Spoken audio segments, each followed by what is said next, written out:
Here's the dog. And there's his food.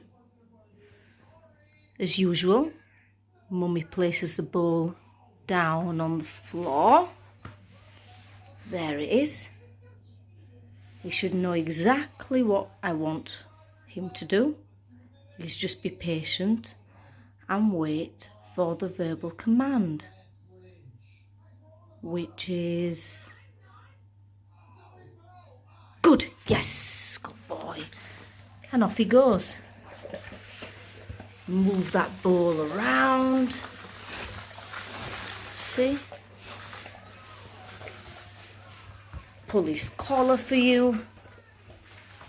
Put my hand in the food bowl. Zero food aggression. That's all he knows. Good. Yes.